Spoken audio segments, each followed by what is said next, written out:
But for Sib, it's just a matter of maintaining a level of consistency. But does the veto reveal any hidden gems, Flea? I mean, let's just go over the maps real quick. Corrupted Keep, Ruins, Awoken, Molten Falls, and Vale. Nothing particularly strange about those ones. Interesting to see Nyx again. That'll be the first one that I get to watch today. And then we've also get to see Clutch being played by Gnik. Now, I think that's probably the one thing that stands out to me the most, because Sib is a player that quite a few people have come to know as a really skillful clutch as well. So I could totally see Gnik just pick the robot for himself as a way of denying it to his opponent. I also find it interesting to see that Sib actually went ahead and banned Athena as his very first ban of the entire series. So clearly both of these players understand each other's playstyles very well, and they are clear about what they don't want to face. Well, there's always an element of respect bans with those kind of takeaways, especially that early on when there's so much on the table. But yeah, other than that, really, there's nothing kind of crazy unusual, is there? Apart from, again, as is the nature of these kind of best of fives, we do start to see Death Knight again, though it's later in the pick process, so it didn't work out. It didn't seem too unfortunate, sorry, for CNZ is what I tried to say there. So it's not always like a kind of, oh, I'm stuck with it. You can still make it work, which is nice to see.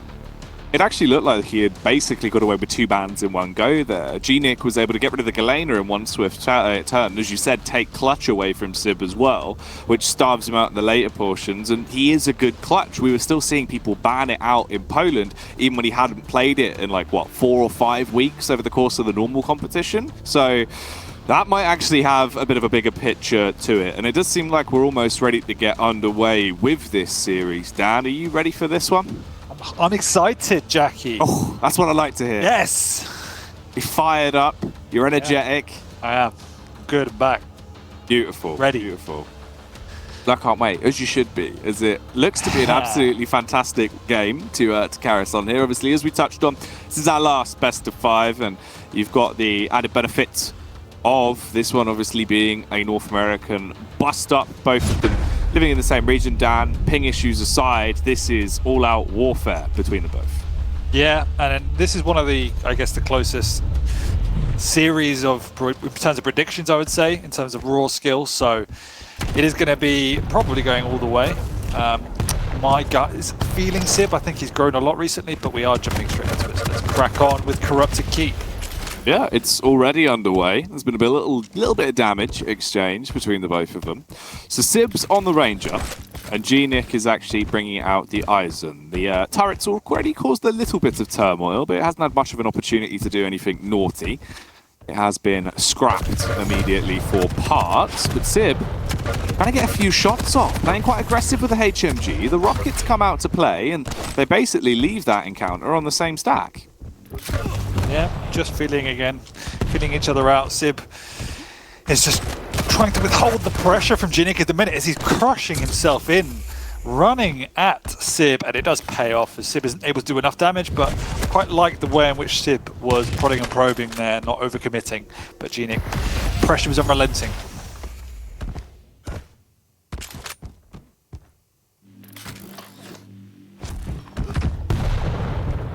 Wow. We already had a fantastic matchup on Corrupted Keep earlier on today, so let's see if this one would at least have somewhat of that same momentum to it. Gnik, he's 1 frag up, playing smart so far. Should be able to just slide back and grab himself that heavy when he wants it. He can muddy the timing a little bit if he wants to as well.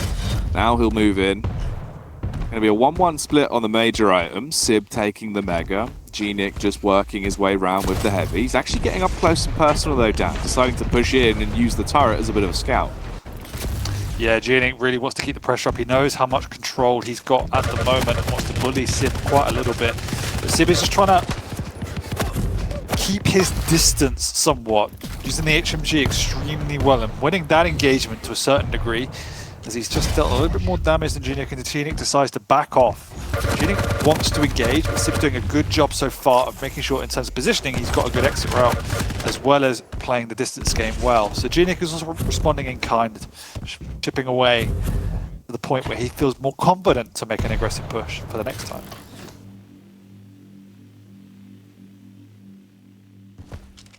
I really like watching these type of maps, Corrupted Keep, where you don't have that rail and it's a bit more close quarter because it requires a completely different skill set from a jeweler, and I find it just reflects who is better prepared and who has a better skill set for me, because it just is very unique in the way it plays, and so it needs to be approached with its own strategy.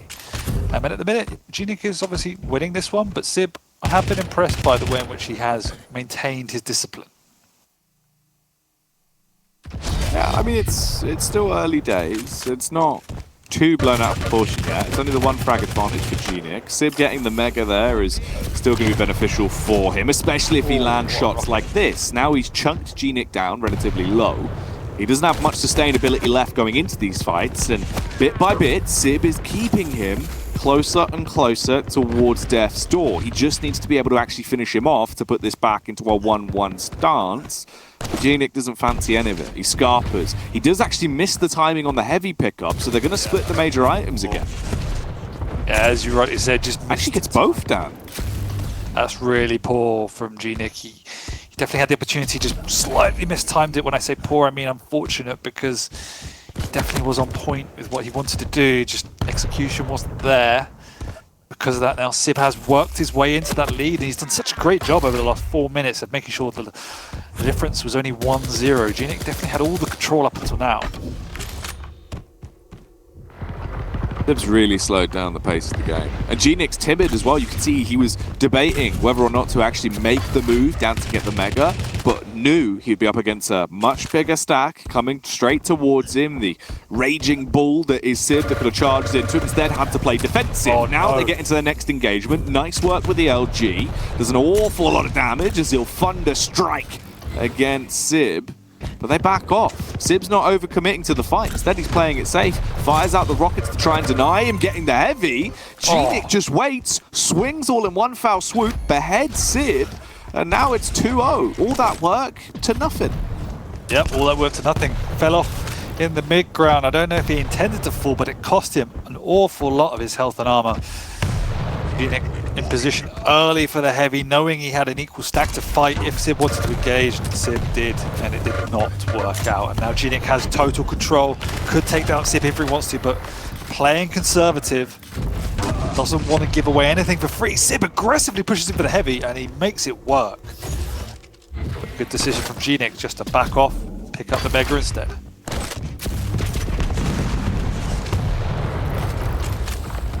Gnik still just playing, pushing in with the passion. The LG is out, and Sib might be out soon as well. Filled with buckshot. He did respond and keep Gnik at least, like, what, on 15 stack as he turned the corner, but it doesn't matter. Sib's the one that is falling right now. Gnik's got momentum here. He definitely has, and at least in the first minute or so, it looked like he really wanted to force the issue, but he's also kind of restrained himself off the back of how Sib was just wanting to play that range game. And Gnik at the minute does have a good handle on how Sib is playing this map, but there is a good amount of time now between the two major items, and Sib has the stack advantage, but falling onto Gnik and completely misreading his positioning. That's an easy pickup for the Canadian. Yeah, he is making maple syrup out of Sib at this point. Just absolutely stampeding him, and the consistent headshots are coming through as well. He's taking these tight peaks and trying to make it awkward, but he's not getting any damage back. Gnik's just consistently spitting on him from miles away. Yeah, but at the minute, I think Sib needs to change tack, because as soon as Gnik has made that adjustment, it's not really worked out. As I say that, though, he does make it work out. Now he's got a little bit of pressure as time has dwindled away. We're already 7 minutes gone, Jackie, but there is only a 3 frag difference. Yeah, and it felt like this could still have been 4-0 as well. Gnik just pushed in when he had no stack. The timings were still a little bit off for him, so he swang on it. It didn't work. Now he's got no major items. Sib just needs to keep on pushing, doing this, but Gnik, he hits the rockets, he turns on him, and denies anything. He might actually deny the chance of Sib coming back here on Corrupted Keep as well, because the position he's put them in now is a huge detriment. Yeah, that was... I mean, the rockets from Gnik were incredible, but at the same time, it was a kind of a low probability play coming out from Sib if he was just chasing into a blind alley, essentially. So it's not the way. He had plenty of time to recoup, but now he's just made his life 10 times harder. As he needs to get the weapons, he needs to get some sort of stack, and he's giving away a frag. It's just slightly reckless. Well, it's like your mother always used to say, Dan, if you walk down a dark alley and see a Gnik, get out of there, it's not worth the fight.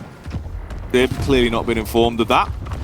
Fall short. At this point, 4 frags left to play with. The LG comes out. He's tagging him, sure, getting a little bit of damage off, but he really do much. Sib's basically just having to retreat every instance of a fight they get into. Gnik is so far ahead. He's bloated when it comes to the scoreline. And that's essentially GG. Gnik's now running the map, playing the corners, and he's getting the opening damage consistently. You can see here that Sib's struggling to get on top of Gnik, and he has picked up the heavy as well and got out of there.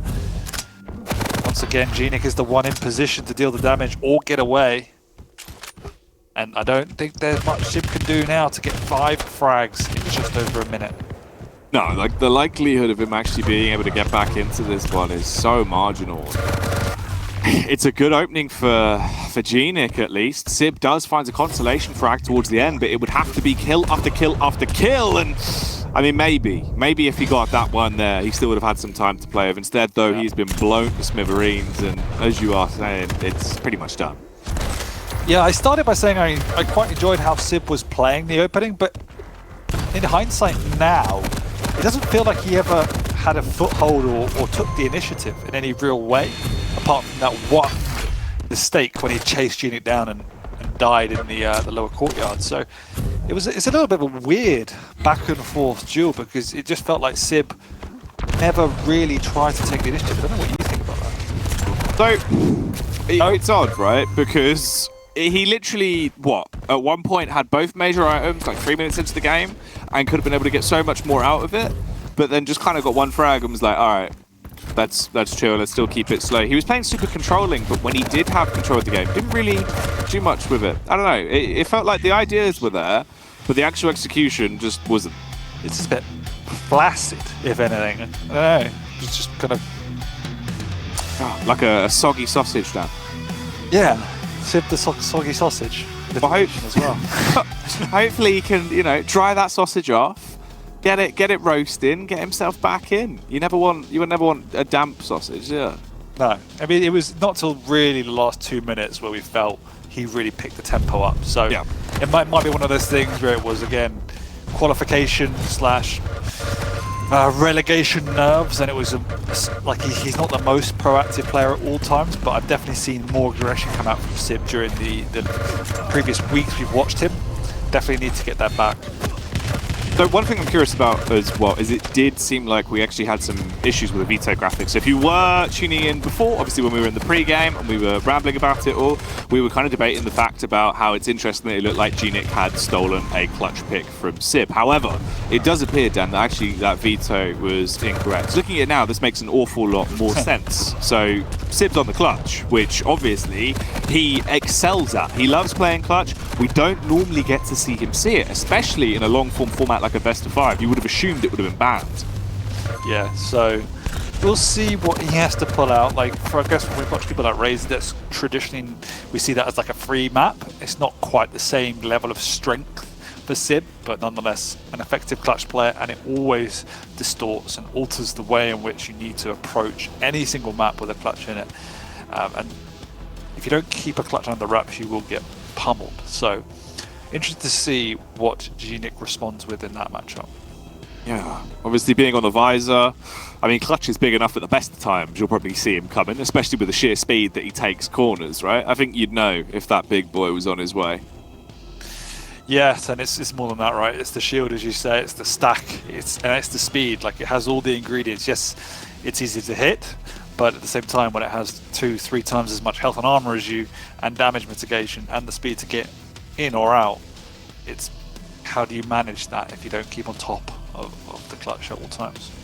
Especially on a map like Ruins as well, in terms of how close the Mega and the Heavy is as well, like, it's so fast to rotate. We've seen it countless times where someone gets control on that map, it's hard to break their constant route.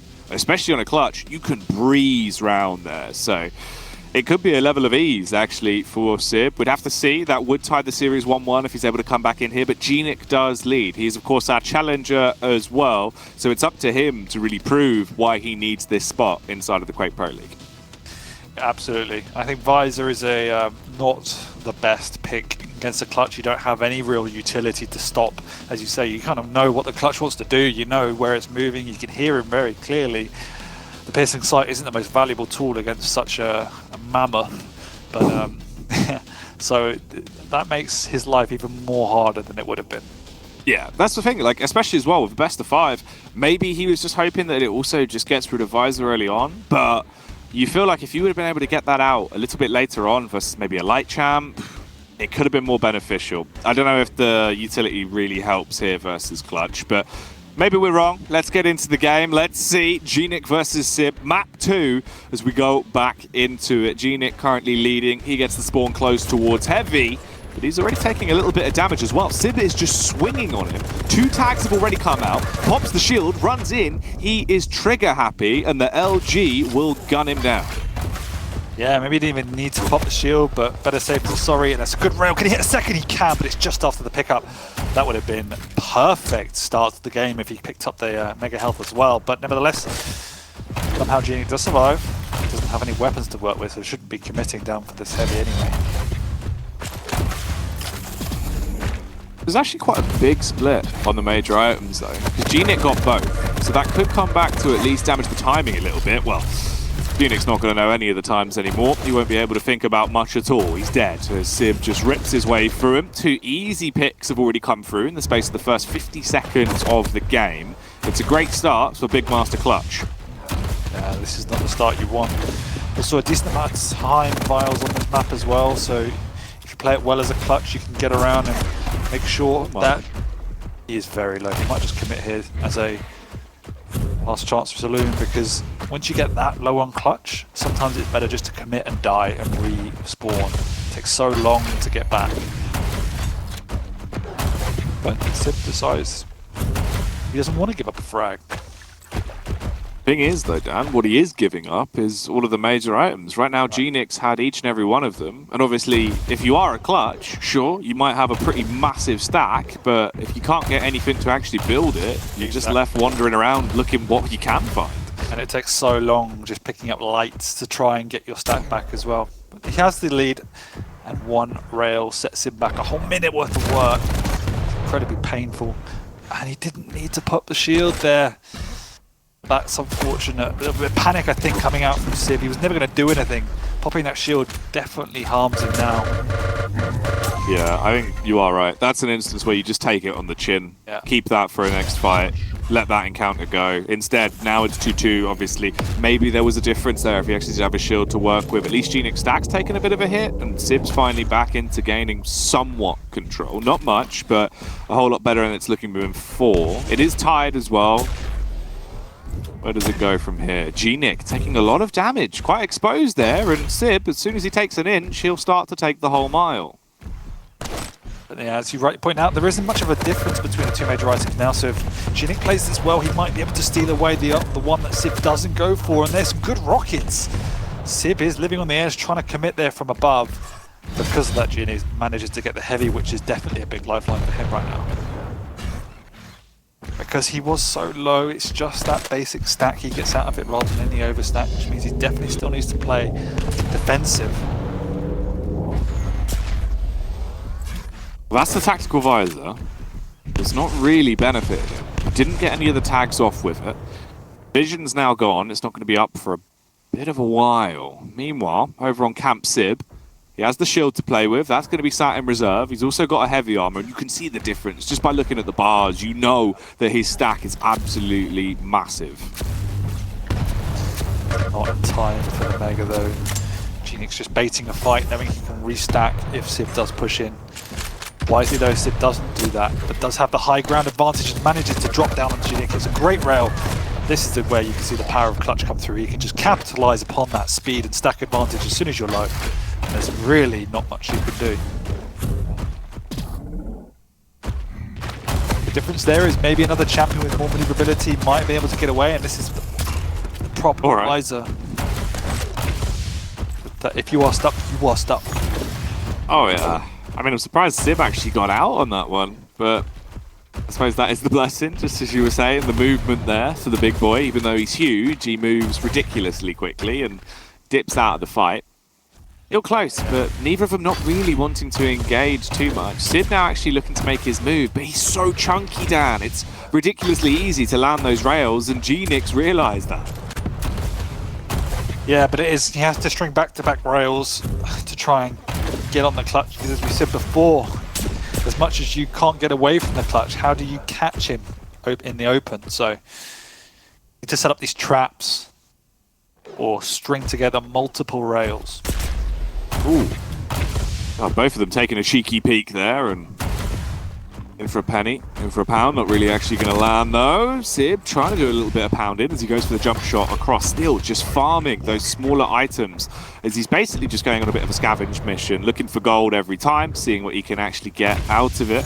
He has consistently been able to have control of the Mega though, and for Gnik, it's all about the heavy. It's not up for another 15 seconds though, as the timing's quite off. It just depends if they'll actually encounter each other.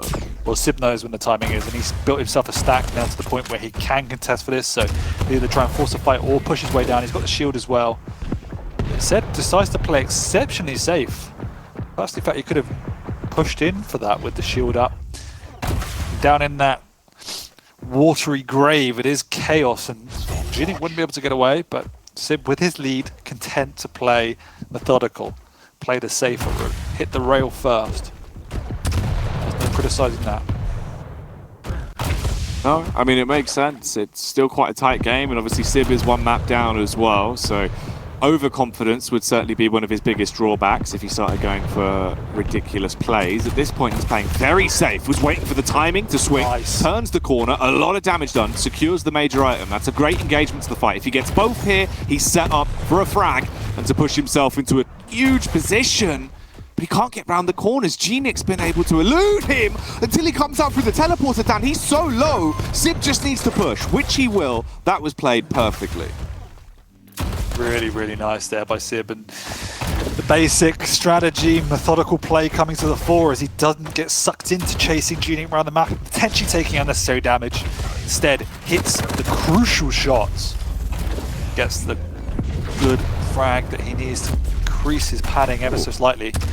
You think he's scampering away and just getting away from pixel rails.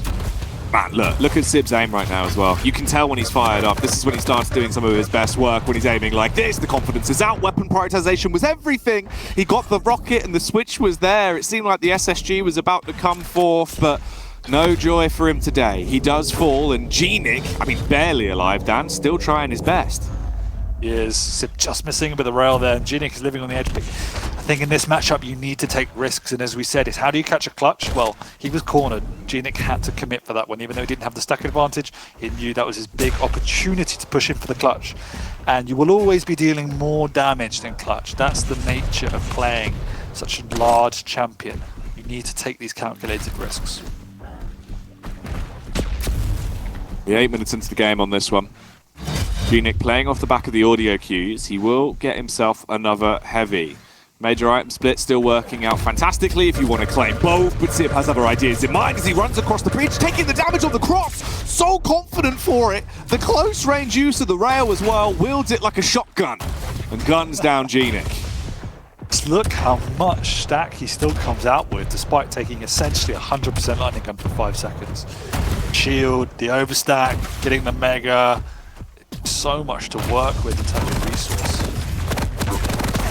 He's well up in the sky. And this is incredibly back and forth. Oh, it really is. Some of the shots that are actually coming out now are getting quite lethal.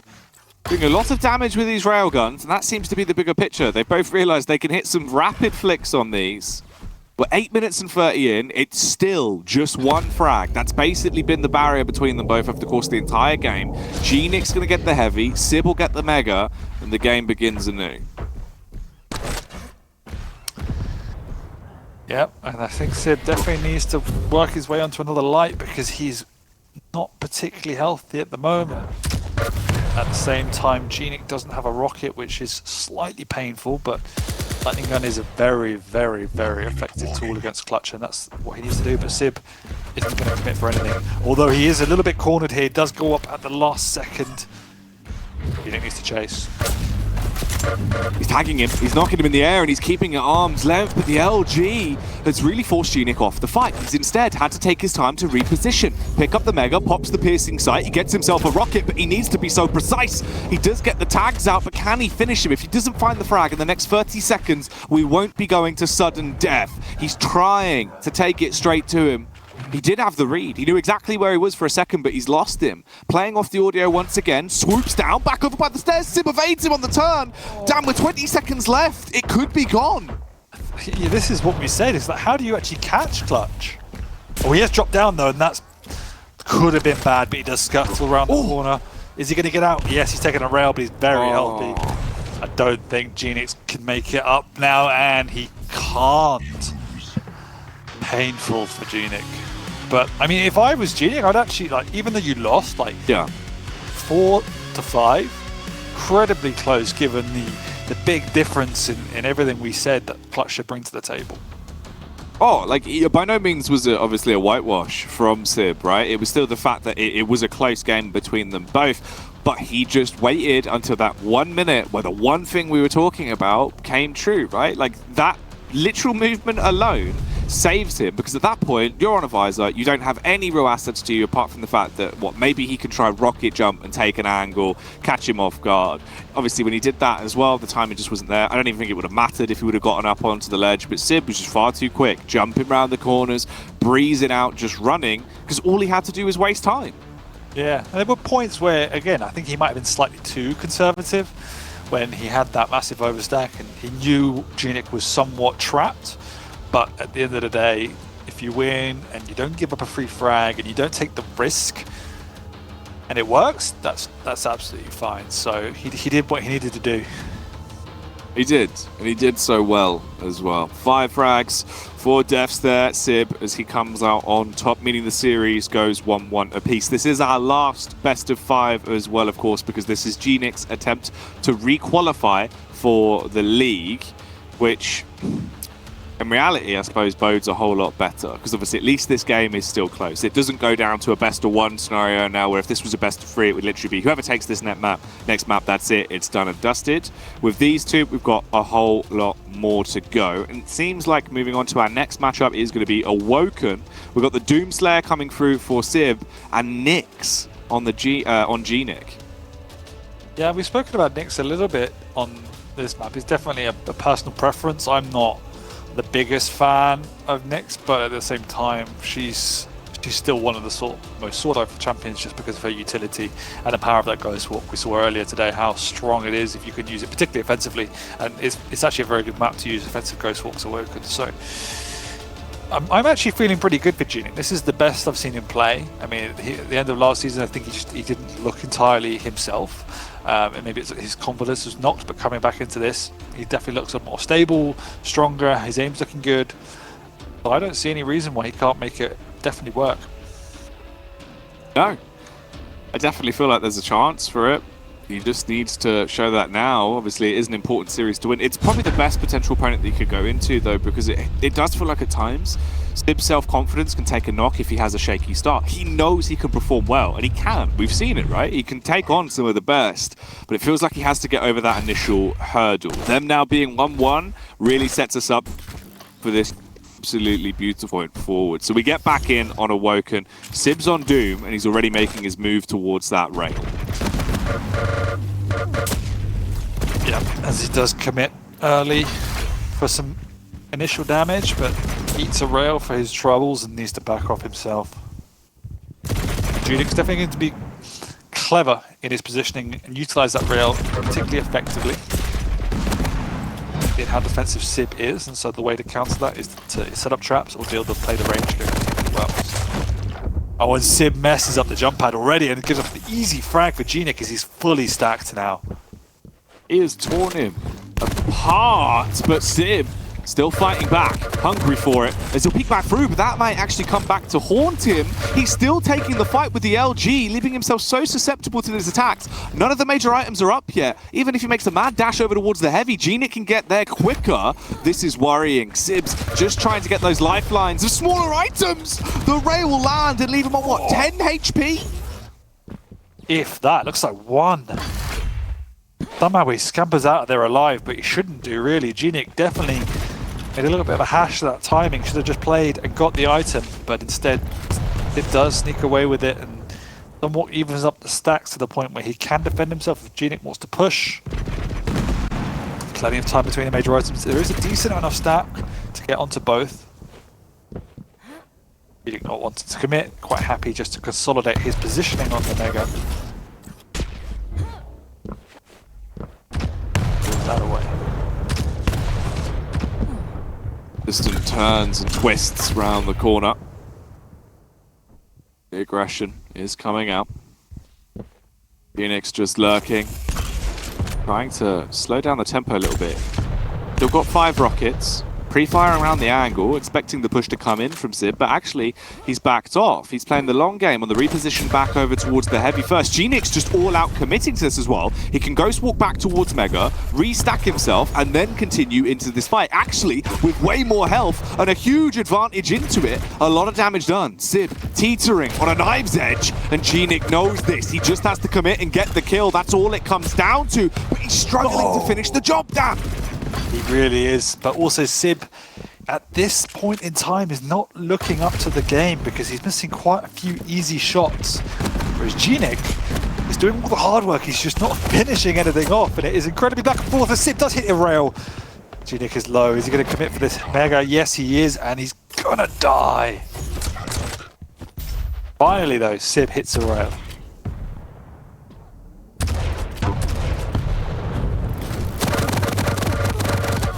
Ooh, alright. And Sib does more than just hit rails as well. He does his best impression of Zeus, starts casting lightning and strapping his way straight through Gnik. 2 frags to 1 now, a lot better on Awoken, as the game is starting to heat up a little bit. He does have the railgun out, not quite connecting them. His rails are a little bit delayed, Dan, much like the underground. Yeah, and I think this match's been particularly weird. It feels like Sib definitely has the play on Gnik. He's catching off guard quite a lot. He's playing the item slightly better, but his execution has just not been up to par. Whereas Gnik has been hitting some good shots, but he's mistimed some of the items and let Sib get away with some steals that he really shouldn't have. So definitely need to clean it up on both sides. Ooh. Well, the rocket from point blank will certainly make it cheaper for Sib to buy shoes at least, but going to need to try and get his wits back about him going forward into the game. 4 minutes have now passed. It's 2-2 apiece, and Gnik has map control at least towards mid. 8 seconds until heavy is coming up. There's the peak from Gnik with the railgun. A beautiful tag. He's actually beating him off it as well. That means he can take that for free winning that fight. He's chasing Dan. Yeah, he's got the ghost walk as well. If he needs to be aggressive, and he does. But Sib bounces himself away.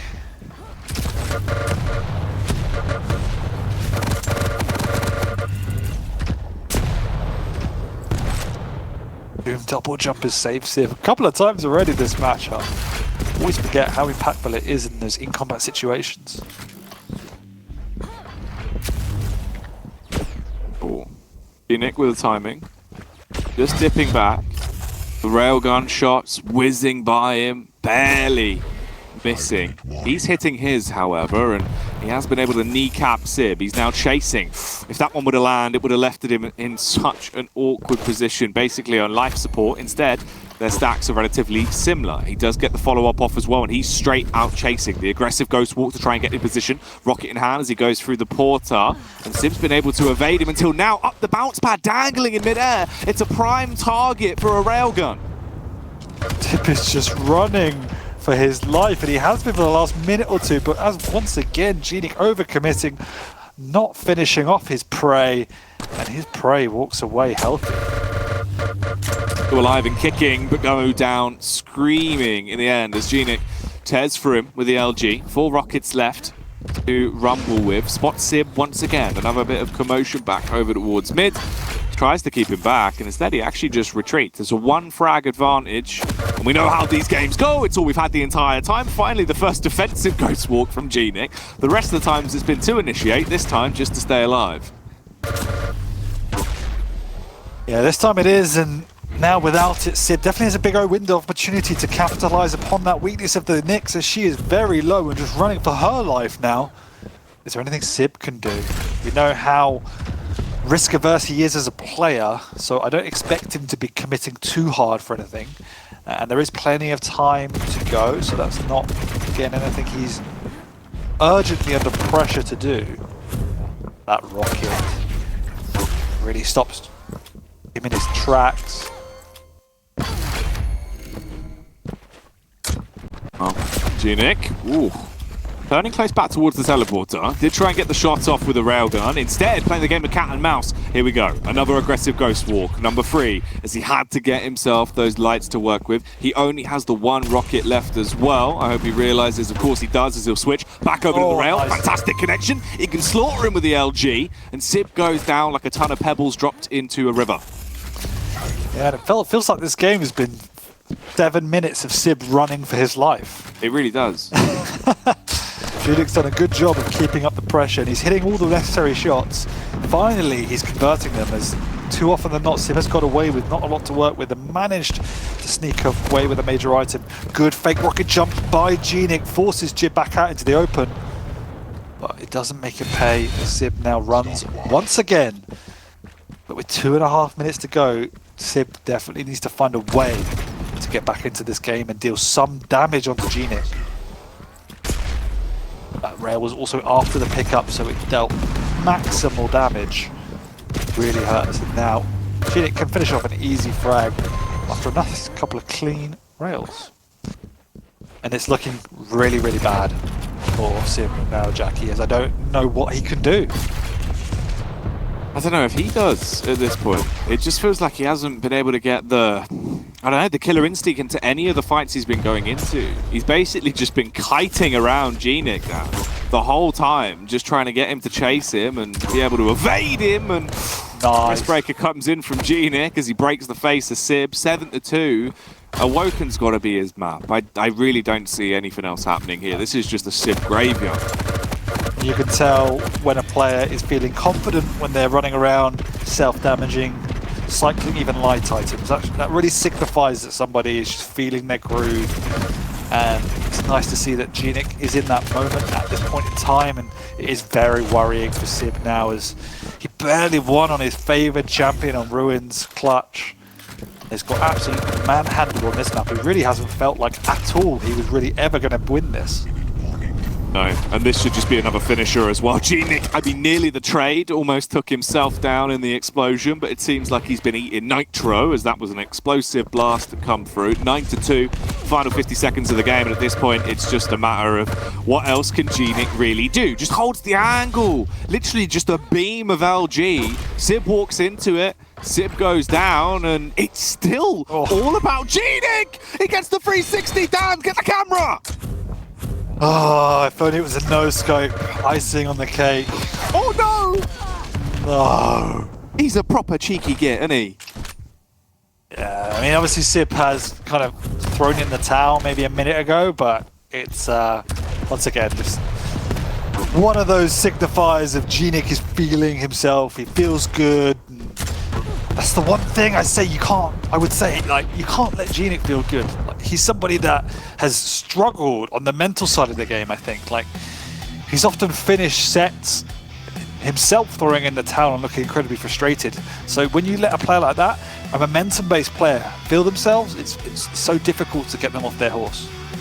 It is, and I mean, it's also like, honestly, I think this is fair to say that this is probably the best Gnik we've ever seen. Like, especially if you take all of Stage 2 into account, right? He looks so sick here now on Awoken. The rails were ridiculous. He was playing with confidence, and that's not something we've ever really been able to say. He was the one taking the initiative, taking the fights. Yeah, no, absolutely. And it didn't look that way in maps 1 and 2. I think both were feeding each other out, but there was just a point in this game where Gnik won a few engagements, got that head of steam up, and was just playing super comfortable. And then when he started hitting his rails, it was kind of game over, really. Sib, as we said, was just kiting him around the map for the entire series. It wasn't really any single point in the game where I felt, okay, this is Sib's chance to put his stamp on Awoken. Instead, it was just, nope, can Sib stay alive for another minute? That was the story of the game, really. And all credit to Gnik, he never once split in this duel. There were a couple of mistakes here and there, but not to the point where it was ever lost in control. No. Like, it was literally just Gnik spinning an epic story the entire way through. And obviously just started like doing the double spins towards the end. All the shenanigans started to come out. He was giving it, absolutely giving it. And it's beautiful. I mean, if he can keep that up, God help him, Dan. Yeah, no, I do fear for Sib's life in the Pro League now. I mean, obviously, pressure's on him. 59% rail when he's doing 360s. Not a bad return, but yeah, he's the one that needs to change tact. Map 1, we said he was very passive, didn't seem to take much initiative. Map 2, clutch, definitely put more of a stamp on the game, but even still, there was a couple of times where we both said he definitely could have done more in that situation. And then map 3, he was just running. You can't be that passive, that defensive, and expect to pull out results. So needs to change the momentum of the game, and if that means he needs to take risks, so be it. And this is definitely his one opportunity now, partly because it's his last map if he loses it, but also because I think Sorlag is somebody that you can do that with. She's built to fight, and so you need to use her like that. Oh, especially when Sib's busting out the Mecha Sorlab rather for this one. That big girl with robot legs, she is going to be fast in the server, but it is stronger Pika she's up against. So at least it is a lot of momentum we're going to see here. A lot of movement, fast-paced frags, and especially with it being Molten, I don't know, Molten gives us some really weird games, especially whenever we're in finals. This map seems to be kind of cursed for whoever goes into it. So I'm curious. Sib's done well in Molten in the past. He's definitely a player that can live up to the challenge, and I feel like if anyone was going to go, okay, it's essentially a matter of I'm out of the league or I can try and give it my all now, hopefully this would be a wake-up call to him, because we've basically had him in a similar position just in the past, and he did start to respond. Yes. When the pressure's on, you would expect players of this caliber to pull something out, so I'm hoping to see a different playstyle coming out from Sib, because currently his strategy really hasn't worked. Fight. There we go. Straight back in then. Molten Falls. Let's see if this is going to be a raging hot victory for Gnik, or if Sib will be able to slog his way back into it and bodge any of the holes in his defense over the course of the past few maps. He is on Sorlag and already starting to course around, gathering items to defend himself. Arsenal's beginning to be built as well, as he does have the railgun to try and slay with. Yeah. Railgun's obviously hugely important in this map. Large amount of angles, particularly in that mid area, to utilize the weaponry. It does look like they're going to trade major items. Nice and safe start to the game.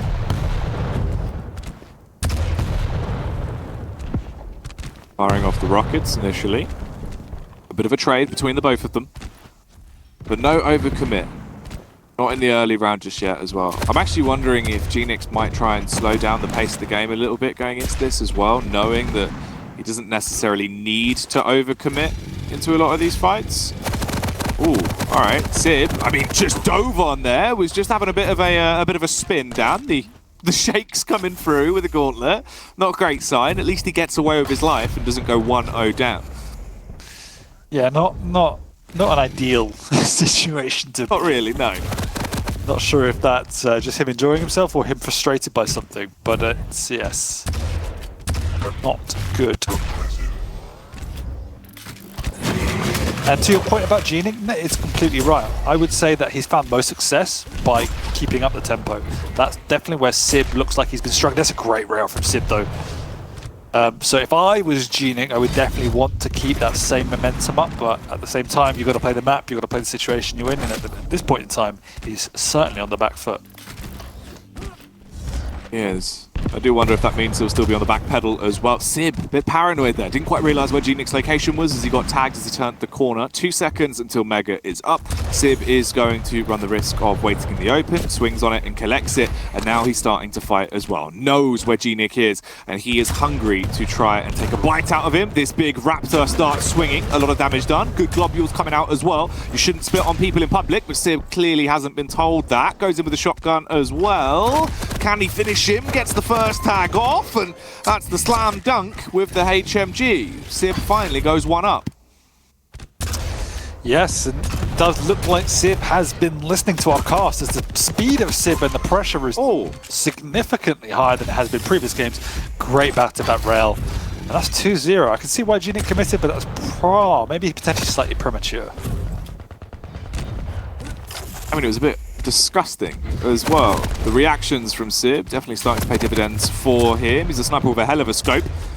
He's taking out a strog or two with that rail. Unfortunately for him, though, he is not earthed, Dan. He's not electric proof, is he? Clearly not an electrician, this man.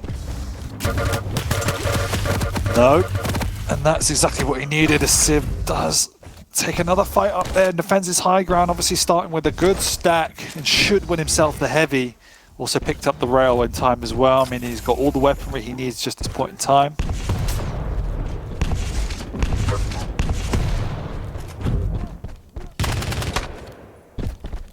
Gnik, at this point, essentially is in control of the game. He is just spamming out, trying to get those shots across. Does lose out on the Mega, though. Sib's able to swoop in and just hoover it up like some kind of item hoover. I believe that was your previous nickname, Dan, before ZSX. I've got many nicknames, my friend. Call me many things. But not in the QPL? Buffer than Jackie. Well, to be fair, I mean, you're not wrong. Oh, Sib's looking dense right now, though, Dan. Look at the teleporter plays from Gnik, however, as he's being able to outmaneuver him, but he misses the crucial rail.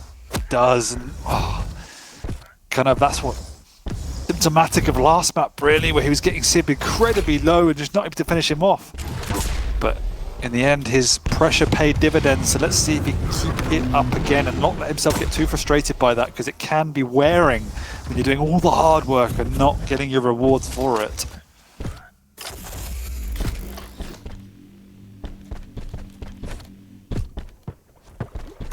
I mean, this is vintage Molten as well. We're like 5 minutes in. It's literally just one frag between the both of them. They're both trying to play that control game and not really over-aggressively make any moves. Yeah, I mean, I play I'm normally like 15-0 down by this stage, so I never know how it's so close. Not surprised, to be honest, mate. Oh, especially if Sib hitting shots like that, this game could start to snowball to that sort of effect. I mean, Gnik's left just grabbing whatever he can find, has to skate his way around, looking like a kid from the 80s, turns the corner, fires off the first bit of damage, and does slow Sib down. I like that pathing a lot, actually. It's quite an unusual, most people just go through the mid ground, but taking that low ground to catch Sib off guard, and it did catch Sib off guard. Didn't do a lot of damage, but good creativity coming out from the Canadian. Nice rails, though. Sib is low. Being Sorlag, not in killable territory just yet.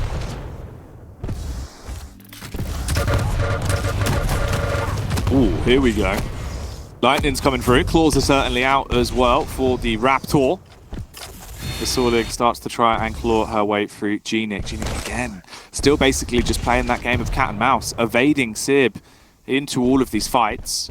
It's basically the opposite of what we saw on Awoken. He's low in his arsenal as well, and he 4 rails to play with. Basically just sat on top of a ledge, post on a pedestal, going to drop himself down to be able to grab that Mega, replenish his health, but he needs some armor. He does, and at the moment they're both happy to just trade major items. I would definitely like to see Gnik take more initiative and set a trap over on that heavy, which has currently been Sib's preferred option in terms of power-up. And he's very trapped here. He will be going down for an easy frag for Sib, and that's a painful death to take. just before the major items as well. Drops the gob on him. Now keeps on moving. 2 frags up. Sib looking confident here with the way this game has been going. Gnik comes swinging round the corner with the lightning out, but he can't actually frag him. Sib busts out the shotty. There's an awful lot of damage, but that rail is the finisher, and in quite epic fashion as well. It's a lovely shot to land. Sib, precise as you like, as he'll punish him with that one. He's 3 frags up now. He is, and yeah, it's looking pretty dire for Gnik, if I'm honest. He's now being forced into taking kind of low probability plays. That mano-a-mano lightning gun fight is never something you want to take against a heavy champion, but to do it with lesser stack, he was never going to win that, and so definitely needs to be smarter in his engagements. Even though there's 2 minutes left, if you're taking an engagement you're not going to win, it's not going to win you the game. So he definitely needs to recalculate. They're still playing smart as well, even with an advantage, not too much time left, essentially just denying those lights, restacking himself, and now he gets into another fight. It's going to need to be a fighting one as well, as he tries to just dip out, and actually, he gets away. He doesn't need to overcommit into a scrap if he doesn't want to. He's the one that just needs to evade. Gnik's the one that has to try and make the heavy-hitting decisions, and when he does, he's not in a good spot to do so, Dan. He can't get the better of him. Can't, and it's going to be very hard for Gnik to come back now unless there's something bizarre like a ring out, or, you know, something very Molten-esque, because with a minute and a half to go and Sib stacked to the brim, he doesn't need to do anything. He doesn't even need to take a risk. He could stand at choke point and bait Gnik in if he really, really wanted to, and then just grind down the clock. 4 frags. I just can't see it happening, I'm afraid. No, I mean, the way this is going, this will probably take us to the final map in this best of 5 between these two, and that's where it will most likely be decided. Sib right now still just on the hunt. The damage over the time is still consistently whittling away at Gnik. When he peaks again, he's actually even lucky to evade. Sib just sits on the close angle, drops down, wants to lay the smack down, but it's the rail response from Gnik. And that was more positive. I think that's the good thing for me. We discussed what Sib needed to change, and he responded to that. And we said Sorlag was the perfect champion to enable that to happen, and he used her extremely well. I don't think Gnik did anything particularly wrong. It was just he got slightly outplayed in this engagement, and there was a couple of times. Once again, his last-ditch execution to secure frags just wasn't there, and Sib didn't make that pay on Awoken, but it did matter here on Molten, partly because the stack. If once Sorlag gets so much more stack again, it's difficult to get her back to that point where she's killable. So, all credit to Sib to regroup and get himself back on the board. Yeah, I mean, resets himself. Slows down a bit of the momentum. Obviously, Molten inherently is a map as well. It does kind of slow down the pace of the game. It doesn't work as well for a lot of the fights you can go into. We never really see it get too bloated on there. Keeps to its consistency of being quite a close affair overall. And now we have Decider. This is what it's boiled down to. Quite a fitting end, obviously, for our last game of the Challengers as well, before we get into all of our best of threes from this point forward. Yep, it is very fitting to see two of the most closely matched people go right to the wire. We thought it would be probably the closest affair we see today, and it's living up to that hype. As really only last map was a bit of a steamroll, the rest have been relatively close. But overall, I think they've definitely progressed a huge amount. We've seen them both play rather suspicious games in previous events and weeks, and so it's nice to see them pulling out their A game today. Yeah, actually stepping up to the mark massively. So Vale will be our final feud between the two of them. And it's actually going to be Sib on the Death Knight with BJ coming out for Gnik. Talking of Sib for now, though, these are the stats that we currently have up on screen. As you can see, Sib, of course, walking away as the winner on Molten. That was a 6-2 split in terms of his frags. Some of the rail shots he landed were pretty disgusting on that one.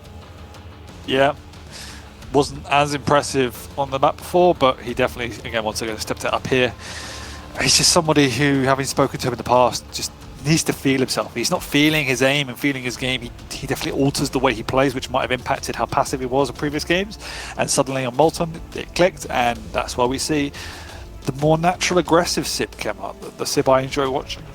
Yeah, like, it really does feel like if he doesn't get an early game start, then he kind of doubts himself into a lot of those fights. I don't know if it's just momentum or just the way he approaches things. But with Gnik playing such a dominant early game into the series, it's scary. At least now we have made it to this point, though. This is really all that matters. You can basically take it as a best of one, if you like. Death Knight versus BJ. Obviously, Death Knight, I don't know, Dan. It's rough, right? I mean, you're looking at just as him as a champion alone. Vale might probably be one of the better maps for him. But other than that, what do we really have to go on with the DK? Not a lot, really. Obviously, has a decent stack, so that's the one thing that works particularly well, and you can just play off that on Vale. As you said, Vale is actually a good map for DK, if there is a good map for DK, because there are those contested choke points and you can patrol the high ground and use that fire effectively up there. But outside of that, yeah, it doesn't bring anything particularly special. As I said, the stack is the biggest thing, and if I was going to pick DK, it would definitely be on this map, so that's the one blessing in disguise for Sib. Well then, here we go. It's all down to this as we delve back into the action. The final bust-up between these two. Death Knight versus BJ. We're going to start off on Sib. He's come to play. Let's see if he'll be going raw. No trivia on this one. No, and as much as Death Knight has a good stack to work with, the Blazkowicz also has 2 guns to get rid of it. So does even itself out ever so slightly when they go up straight head-to-head, as Gnik does get the first lick of damage with the rail from below. Rocket spam from Sib uses up all of the reserve, gets one single tag out onto Gnik and replenishes it, looking for a little bit more. He's all about the explosions tonight as he's trying to make this one be quite a loud affair. Beautiful tag. Gnik knocks low. It's lucky he actually had that mega to play with, or his sustainability would be gone. Actually, you could say the same for Sib. In a blink of an eye, he's left ridiculously low on stack. Yeah, both just easing a little bit of spam left, right, and centre, and it quickly adds up as they both even out on a relatively similar stack now.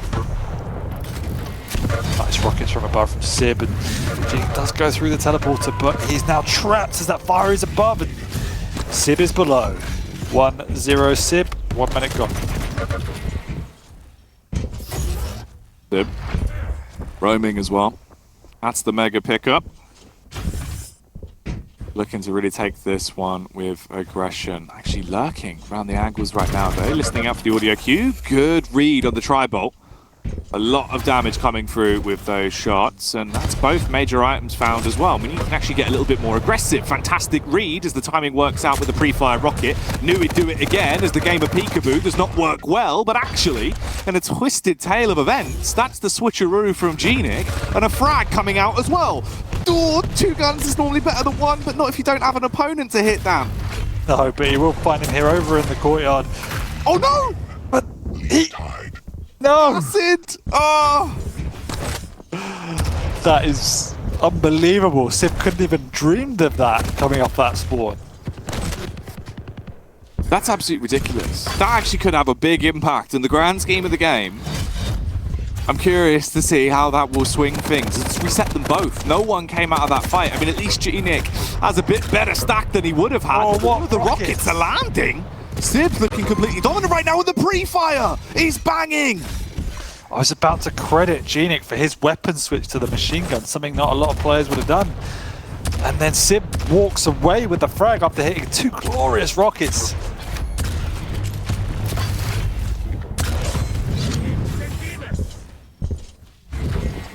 This is just chaos for our final map, Jackie. It is a bit of carnage between the both of them. A little bit of a barnyard brawl, and right now they're barely staying alive. Both of their stacks getting chipped down, chunked, second after second. We're 3 minutes into the game, and it's a 1 frag lead for Sib here on the Death Knight.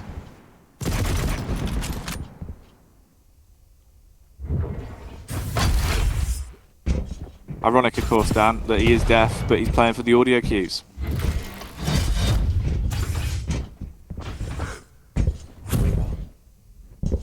Gonna leave me on that one. Sorry, mate.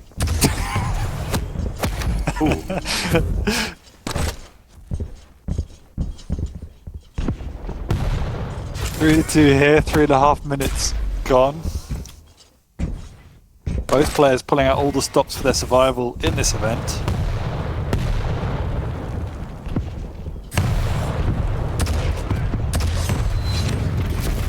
He flame strikes just to deny the push and get a little bit more area of effect denial. Does block that off and drop down in towards the nail room. Back up the bounce pad, secures the light. He's just waiting. Railgun coming out. Actually looking pretty precise in his aim as well. If he got the follow-up off, that would have been a huge amount of damage done, rather, and Gnik would have been in quite a scary position. Gnik, he's lurked for way too long, though. He's still held, potentially expecting the rotate to come around from Sib, and instead bites off a little bit more than he can chew. Yeah, Sib at the moment is doing a much better job as Gnik does just capitalize and smash Sib down. I was about to say, Sib does a much better job of managing that high ground position, which is what you need to do on this map. But yeah, Gnik sees a slight lapse in position and really makes it pay.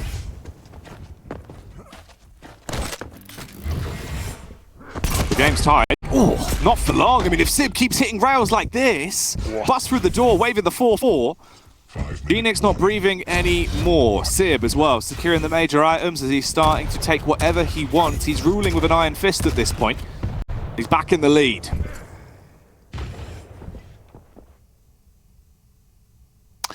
He is back in the lead, but somehow it feels like a much longer time. We've only had 5 minutes gone. So there is a lot of time remaining for Gnik to regroup here.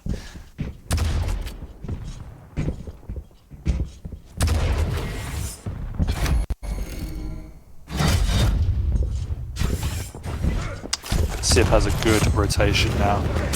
Gnik going to want to fight this? He is. He does steal it away as well, using the akimbo. So Sib wisely doesn't push through that teleporter. Once again, Gnik is relegated to the low ground, meaning Sib has the superior positioning. Playing his cards a lot closer to his chest as well. Not overcommitting as much now, realizing obviously we're getting in towards the later portion of this final map. There's 4 minutes that remain, so if you don't overcommit, it's probably your best bet. Playing with a higher stack like this, though, when he gets up close and personal, takes to take all that buckshot to the face, and he's left with like 80 total stack. You've got to retreat. You can't afford to keep pushing. No, execution was the problem there. Like, there was no... he didn't hit any damage. So, in a fight where he should have come out on top, he's now very much on the run.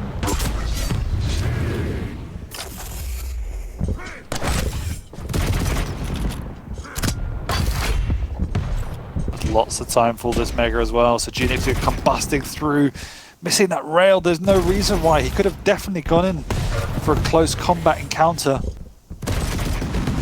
That gives Sib another lifeline. It's pretty much been the story of this entire series.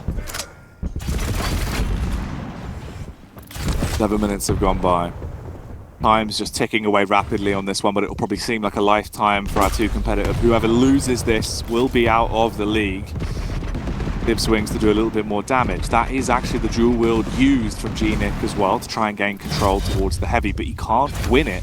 He will lose, and they'll split the major items 1-1 apiece. 2 bullets left in the railgun as well for Sib at this point. Doesn't overcommit, doesn't get too aggressive. Instead, plays for the read, spot Gnik rotating and tries to adjust, but the timing's not quite there. We can see the game plan from Sib now is slow and steady. Every corner he goes around, he's always making sure it's a safe area before he moves into that position. He's the one in the lead. He's the one that doesn't need to make any mistakes, which he does drop down at the wrong time. And that's given Gnik a good lifeline to the item, but he does commit! And somehow he goes down as Gnik flies up through that with the rocket jump. As I was saying that, Gnik makes something happen. Well, this is huge. Gnik at that point dethroned Sib from being the top fragger, looking more like king rather than Gnik now, as he is on top. 4-4 apiece. Can he actually completely knock him off, though, Dan, and get into the lead on this one? Time is whizzing by. Again, there comes the akimbo. 2 guns, but no opponent.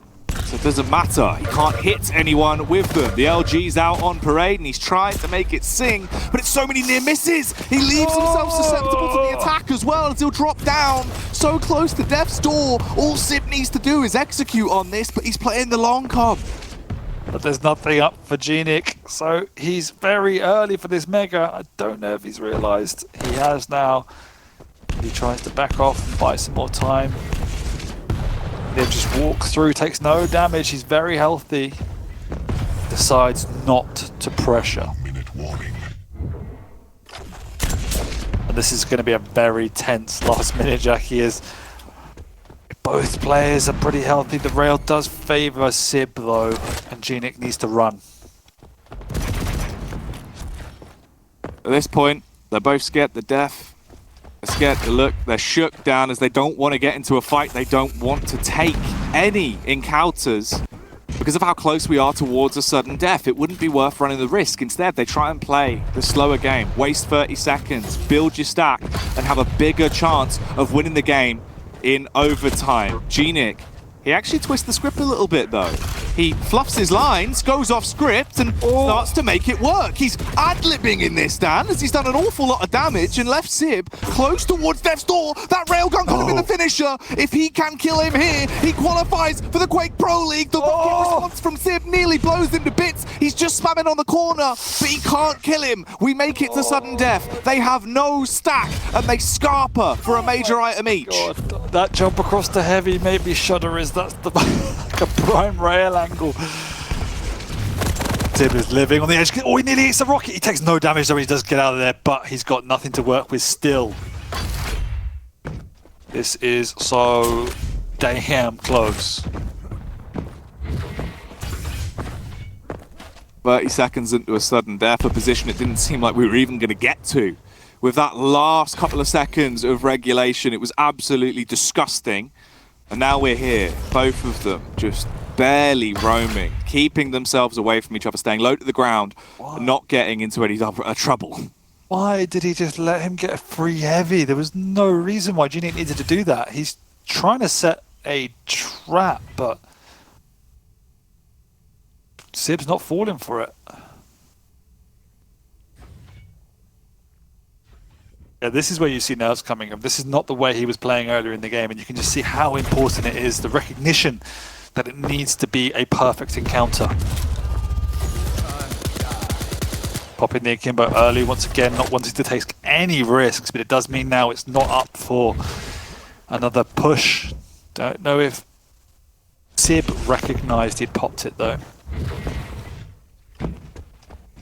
They're literally just playing major item roulette at this point, just waiting to see when someone else will overcommit. It's like a game of chicken for literal qualification to the Quake Pro League. The next frag takes it. It's all it comes down to. This is the last map in the series, and the only difference is one has armor, one has health. They still have the same position to play from other than that. No, and you're right, it's absolutely right. It is essentially a game of chicken. Neither one wanting to leave their side of the map. They have kind of exchanged positions now as Sib walks out into the mid-ground, but takes some damage for that. And I think having taken another lick, he's going to back off himself and pick up the Mega, as they will exchange major items here. We are deep into the overtime hill at this point as well.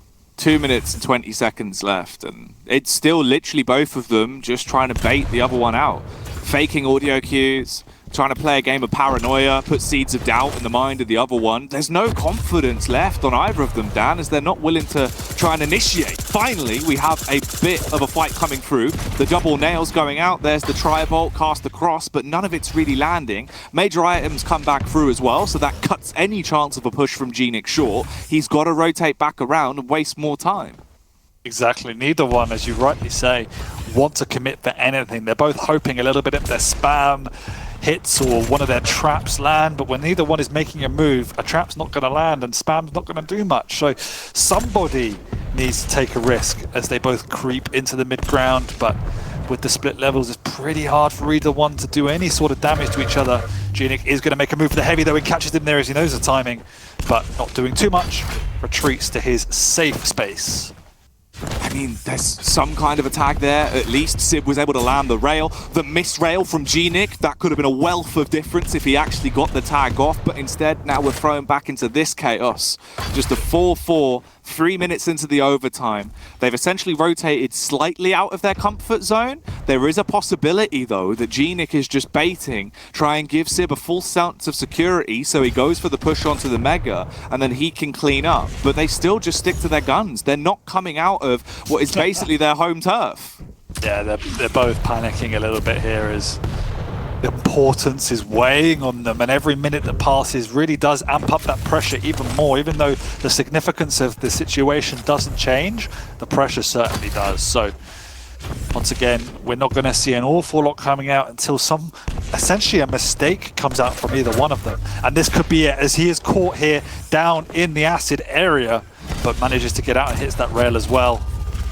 Gnik is going to push up here. He has caught him, but he doesn't hit anything.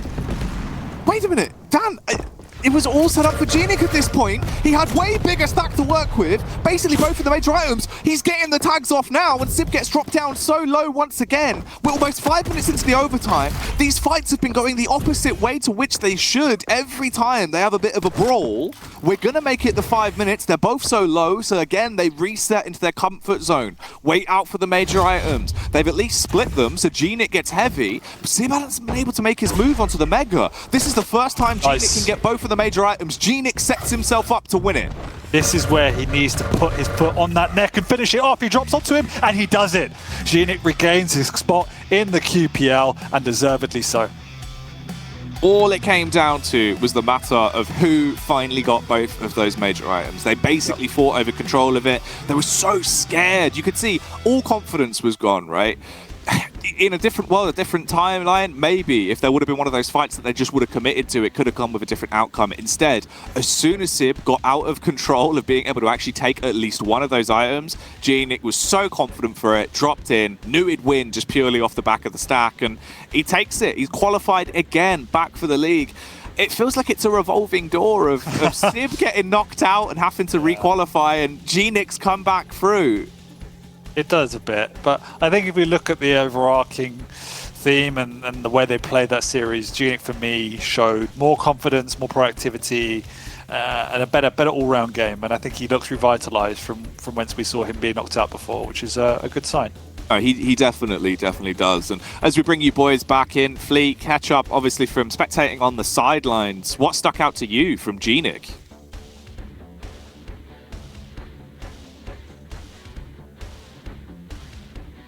You're muted. I'm not muted. What are you talking about? I'm not worried about nothing. That totally wasn't my mistake. What I was going to say is that the big thing that absolutely stuck out, though, was it was the confidence levels between the two guys. Like, there were... Sorry, I can still hear chat. Am I still muted or are we good? You're back now. It's fine. Yeah, it's fine. All right, good. Excellent. I forgot what I was talking about. Flea, could you just take over? Yeah, I was just waiting because I saw your cam move, but there was no sound coming out. But yeah, those were a very intense series, especially the last one. I was just spectated, and I can still feel my heart racing in my chest. But an incredibly fast game with that 5 minutes of overtime slowing everything down until the end. I think what Ketchup was going to say is that towards the beginning we saw so much aggression on so many of these maps, players just constantly butting heads. One of the things that especially stood out to me was that Awoken plays coming out of Gnik playing the Knicks. He was just so erratic almost, constantly being all over the map, checking all of his angles the entire way through, and then just pulling out these bursts of aggression. But then you obviously can very clearly see that both of these players, when the nerves kick in and things really start to matter, they have no issue slowing everything down to a crawl. So that was just overall, in my opinion, a very enjoyable and exhilarating series. Yeah, no, I agree, and it felt like, I think if the games were closer, I think Sib would have edged it. But because Gnik, with his momentum, got up such a head of steam on every single map he won, beyond that last one, it felt a little bit easy overall, and Sib didn't really look like he knew what he was doing on the defense. It was just a game of cat and mouse a lot of the time, and he was losing on that. So I think Gnik looked great. His aim and mechanical skills has always been strong, but he kept his nerve throughout, which was something he wasn't able to do last time we saw him in QPL. It's just the way we saw Gnik. I'd mentioned before that stage 2, throughout the kind of the entirety of it really, that Gnik didn't quite seem himself as a player.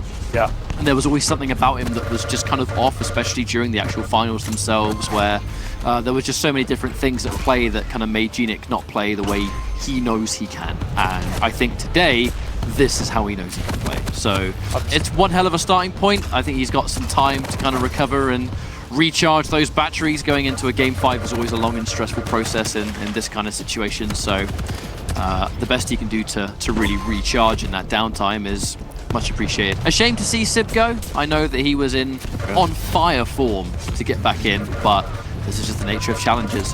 The sort of lower end of Pro League and highest level of challenges, it's a very fine line. It is. It's a hard struggle, right? And obviously at the end of the day, it shows in an instance like that where it's all on the line, literally decided by one frag on Vale in like a 5-minute overtime. Whoever has the initiative to make the bigger play probably deserved the spot back in the league, but it is an issue. We will be losing Sib. Obviously, it's a shame because it was kind of that moment of his transition to try and prove his form. Again, I imagine we'll see him try and make his way back through the challenges, but Gnik now returns. Will this be a different season to him, though, than what we saw from him back in Stage 2? I hope so. These are the match stats for him. I'd say just from seeing him here, and obviously even though this is just one best of 5, he looked so much better than what we had seen in the past. Yeah, definitely. I think mechanically he was always been sound, but I think just his confidence in his play was infinitely better, and he didn't seem to be put off by any single point. As I said, like his wins were convincing.